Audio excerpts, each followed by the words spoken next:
안녕하세요. 브랜든입니다. 이번 주에 미국은 X에서 내전이 트렌드였습니다. They let him through. Look at this. Look at this. Look at this. 아메리카! 텍사스 주의 불법 이민 사태에 대해서 들어보셨나요? 지금 미국에서는 제일 큰 뉴스입니다. 텍사스는 몇 달 전에 불법 이민을 막기 위해서 멕시코 국경에 철조망을 설치했는데 바이든 정부는 철조망을 없애라고 텍사스를 고소했고 이번 주에 대법원은 5대4로 바이든 정부를 편을 들어줬고 정부가 텍사스의 철조망을 없애도 된다고 결론을 내렸습니다. 그러나 텍사스 주지자 그렉 애빗은 바이든 정부 요청을 거부했고 한 2만 5천 명 되는 텍사스 방위군이 국경 순찰대가 철조망을 못 없애도록 막았습니다. 그래서 민주당은 바이든이 텍사스 방위군을 인수해야 된다고 말했는데 25개 주의 주지사들은 텍사스를 지지한다고 선언을 발표했습니다. 바이든 정부는 1월 26일까지 국경 관리를 국경 순찰대한테 넘기라고 텍사스 주지사한테 마감 시간을 줬는데 26일이 왔는데도 텍사스 주지사는 바이든 정부의 요구를 거부하자 바이든 정부는 액화 천연가스, LNG 수출을 막는다고 발표했습니다. 바이든 정부가 LNG 수출을 막았을 때 텍사스 국경 문제 때문이라고 발표는 안 해도 경제에 제일 큰 영향을 받는 주는 텍사스이니까 전문가들은 텍사스 국경 문제 때문에 LNG 수출 막는 거라고 보고 있습니다. 도대체 바이든 정부는 왜 불법 이민들이 미국에 맘대로 들어올 수 있게 놔두는지 모르겠네요.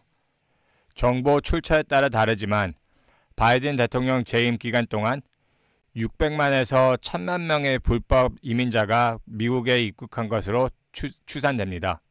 제일 흔한 추산은 850만인데 불법 이민자들이 주를 만들면은 미국 50주에서 13번째로 큰 인구가 되는 주가 됩니다. 불법 이민들이 들어오는 것만 문제가 아니죠. 그 사람들도 먹고 살아야 되죠. 공화조의 연구에 따르면 미국은 불법 이민자들한테 연간 4,510억 달러를 지출한다고 합니다. 불법 이민자들이 제일 많이 가는 도시 중 하나가 뉴욕인데요. 뉴욕은 호텔을 빌려서 불법 이민자들을 재우는데 뉴욕 호텔 비싸죠. 한 사람당 하루에 300불을 쓴다고 합니다. 뉴욕은 연간 불법 이민자들한테 40억 달러를 쓰고 바이든 대통령 3년 재임 기간 동안 120억 달러를 썼다고 합니다. 불법 이민자들은 계속 오고 있는데 호텔도 꽉 차가지고 재울 데도 없으니 이번 겨울에 날씨가 되게 춥고 폭풍이 왔을 때 뉴욕은 어느 고등학생들을 코로나 때처럼 집에서 공부하게 만들고 고등학교를 불법 이민자들이 잘 수 있는 곳으로 만들었습니다. 뉴욕이 자유주민적인 도시라 해도 시민들은 자기 자식들이 고등학교도 못 가고 세금 돈으로 불법 이민들의 잠자리를 만들어주니까 어떻겠어요. 불만이 많겠죠. 뉴욕 시장은 에릭 애덤스인데 바이든이랑 민주당 도움으로 시장으로 뽑힌 걸로 많이 알려져 있습니다. 에릭 애덤스는 뉴욕의 불법 이민 문제가 심해지니까 처음으로 바이든을 불법 이민 문제에 대해서 비난을 했습니다. 바이든이 올려둔 사람인데 바이든을 비난을 하면 어떻게 될까요? 다 정치잖아요. FBI는 에릭 애덤스의 바이든 비난 후 애덤스가 불법 캠페인의 기부를 받았다고 조사를 한다고 발표했습니다. 여론조사에 따르면 미국인들은 경제와 인플레이션을 제치고 불법 이민 문제를 제일 큰 문제라고 생각하고 있습니다. CBS 뉴스 여론조사에 따르면 70%는 바이든의 불법 이민 철회를 지지를 안 합니다. 극우 극단주의자들은 텍사스랑 바이든 정부 사이에 무슨 일이 생기면 텍사스를 위해서 싸울 거라고 텍사스 쪽으로 가고 있는 사람들도 있고 그래서 이번 주에 미국은 X에서 내전이 트렌드되고 있었습니다. 지금 사태는 복잡하고 심각한 상황 같은데 주식시장은 어떻게 반응을 했을까요? 올라갔죠. S&P 500은 이번 주에 한 1% 올라갔습니다. 내전 생긴다고 말이 나오고 있고 홍해 상황도 좋아진 것도 없고 홍해 통해서 가는 물건들의 배송비가 100% 올라갔다 그러는데 마켓은 끄떡도 안 합니다. 저한테 제일 신기했던 건 테슬라가 수입 발표 한 12% 떨어졌죠. 그런데도 그날 S&P 500은 거의 0.5% 올라갔었습니다. 진짜 상상도 못한 일이었습니다. 테슬라는 S&P 500에서 9번째로 큰 구성 요소이고 Magnificent 7 주식 중에 하나잖아요. 그 테슬라가 12% 떨어졌는데 그날 S&P 500이 거의 0.5% 올라갔다. 테슬라가 12% 떨어져도 S&P가 올라갈 거라고 예측한 사람이 있을까요? 그냥 와우라고 뿐이 안 나오네요. 이번 주에 주식이 올라간 이유는 저번 주랑 똑같다고 봅니다. 개인 투자자들은 주식을 많이 사고 있습니다. 조금이라도 내려가면 사고 있습니다. 특별히 위험성이랑 고수익 가능성이 높은 ZeroDT 콜 옵션을 많이 사고 있습니다. 목요일에 미국은 GDP를 발표했죠. 4분기 GDP 성장은 예측 2%보다 훨씬 높은 3.3%로 나왔고 바이든은 높게 나온 GDP가 자기 입법 승리라고 자랑했고 개인 투자자들이 아니고 GDP 발표 때문에 주식이 많이 올라갔다고 생각하는 분들도 계시겠죠. 그런데 GDP가 예측보다 높게 나오면 연준이 금리를 내린다는 찬스는 더 낮아지니까 주식시장에 특별히 좋은 소식은 아니죠. 그리고 예측보다 높게 나온 GDP를 더 자세히 보면은 GDP는 4분기에 3,287억 달러 늘었습니다. 그러나 미국 4분기 국가 부채는 8,337억 달러 늘었습니다. 3,287억 달러 벌었는데 8,337억 달러 빌려야 됐으면 GDP 발표가 좋은 걸까요? 미국 국가 부채는 GDP보다 더 빨리 상승하고 있습니다. 2023년에는 GDP가 1달러 늘었으면 정부는 1달러 69전을 빌려서 썼다고 합니다. 그래도 개인 투자자들은 경제와 주식에 대해서 공포가 아직은 없습니다. 공포와 탐욕 지수를 보면은 저번 주에는 70이었는데 이번 주에는 77로 탐욕으로 더 올라갔습니다. 또 하나 다른 큰 뉴스가 이번 주에 나왔는데 제가 전 영상에서 Bank Term Funding Program BTFP에 대해서 말해봤죠. 지금 미국 은행들은 투자에 미실현 손실이 되게 큰데 BTFP는 은행들이 투자한 국채를 안 팔아도 연준한테 투자한 가격 100% 가치로 빌릴 수 있는 프로그램입니다.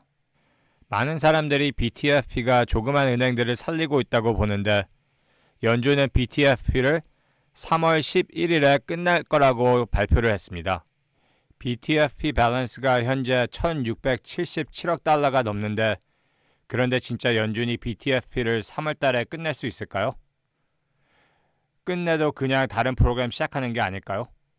많은 사람들이 리버스 리포를 국채에 살 수 있는 남은 유동성이라고 보는데 그게 한 5,700억 달러로 떨어졌고 3월 달쯤에 다 떨어질 걸로 예측되고 있습니다. 그러니까 3월 달에 BTFP랑 리버스 리포가 어떻게 될지 궁금하네요. 전 영상에 말했다시피 미국 주식 투자자들 사이에는 As goes January, so goes the year 이라는 유명한 말이 있습니다. 1월 달이 플러스면은 연도는 한 80%가 플러스로 끝났다고 합니다. S&P 500 올해 현재 수익은 2.62%고 1월 트레이딩 날은 3월 3일 남았으니까 올해 1월은 플러스로 끝날 확률이 높죠. 올해처럼 센터랠리 안 오고 1월 첫 5일이 마이너스일 때는 1월 중간값 수익이 마이너스 2.5%였습니다. 다음 주에는 중요한 회사들이 수익을 발표하죠. 미국 날짜로 화요일에는 마이크로소프트와 구글이 수익을 발표하고 목요일에는 애플, 애마존 그리고 메타가 수익을 발표합니다. 그리고 수요일에는 연준이 1월달 금리 발표를 하는데 마켓은 연준이 금리 내릴 확률을 3.1% 되게 낮게 봅니다. 3월달에 내릴 확률은 저번 주랑 똑같이 46.2%입니다. 그리고 마지막으로 국제 투자하시는 분들을 위해 엑스에서 본 게 있는데요. 헤지펀드는 역사로 제일 크게 10년 만기 국채를 숄트했다고 그러네요. 그러니까 전문가들은 10년 금리가 올라갈 걸로 예측하고 있네요. 그런데 궁금하지 않으세요? 바이든은 왜 불법 이민자들을 미국에 맘대로 들어오게 하는 걸까요? 그 정책 때문에 자기 지지도 떨어지고 있는데 그리고 불법 이민자들은 텍사스만 통해서 들어오는 게 아니거든요. 캘리포니아, 애리조나 그리고 뉴멕시코 주를 통해서도 들어올 수 있는데 그 주들은 불법 이민자들을 안 막는데 왜 바이든은 텍사스가 철조망을 설치하는 것을 크게 싸우는지 이해가 안 갑니다. 이것은 그냥 제 음모론인데 제가 미국 18세에서 25세 사이의 남자들은 56%가 너무 뚱뚱해서 군대도 못 간다고 말했죠. 미국은 군인 숫자가 모자릅니다. 지금 미국에 들어오고 있는 불법 이민자들을 보면 가족들이 아니고 거의 다 젊은 남자들입니다. 미국 법에 따르면 불법 이민자들도 전쟁 때 군대에 초안될 수 있습니다. 혹시 그래서 젊은 남자 불법 이민자들을 미국에 들어오게 하고 돈을 그렇게 많이 쓰는 걸까요? 그냥 이해가 안 갑니다. 미국 시민들이 불법 이민자들이 들어오는 것을 그렇게 싫어하는데 바이든 정부는 왜 불법 이민자들이 쉽게 들어오게 놔두는지 아무리 생각해도 이해가 안 가네요. 왜 그럴까요? 이 영상이 좋으셨다면 구독과 좋아요를 부탁드리고 지금까지 시청해주셔서 감사합니다.